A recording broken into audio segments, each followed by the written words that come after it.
ഓം ശ്രീ ഗുരുഭ്യോ നമ. എങ്ങനെയാണ് അമ്മയ്ക്ക് ഇങ്ങനെ എല്ലാവരെയും ഒരു വ്യവസ്ഥയുമില്ലാതെ സ്നേഹിക്കാൻ കഴിയുന്നു? മക്കളുടെ ഭക്തന്മാരുടെ ഇത്തരം സംശയങ്ങൾക്ക് പലപ്പോഴായി അമ്മ ഉത്തരം പറഞ്ഞു.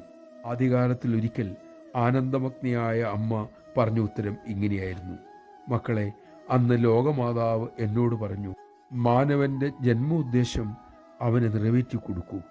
അത് കേട്ട് എൻ്റെ മനം പുഷ്പിച്ചു. ദിവ്യപ്രകാശം അവിടെ നിറഞ്ഞു കവിഞ്ഞു. അന്നു മുതൽ ഇന്നേ വരെ അമ്മയുടെ ആത്മാവിൽ നിന്നും വേറിട്ട് ആരെയും അമ്മയ്ക്ക് കാണാൻ കഴിഞ്ഞിട്ടില്ല. എല്ലാം എല്ലാം ഒരേ ചൈതന്യ വസ്തു. നമഃശിവായ.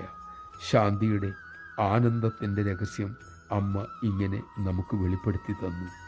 അതിലേക്കുള്ള വഴിയാണ് ഇതുവരെ അമ്മ നമ്മെ കാണിച്ചു കൊണ്ടിരിക്കുന്നത്, കൈപിടിച്ച് നമ്മളെ നടത്തിക്കുന്നത്. അമ്മ തെളിക്കുന്ന ആ വഴി സേവയുടെ, ധ്യാനത്തിൻ്റെ, ജപത്തിൻ്റെ ആ വഴിയിലൂടെ പോകാൻ നമുക്ക് സാധിക്കട്ടെ.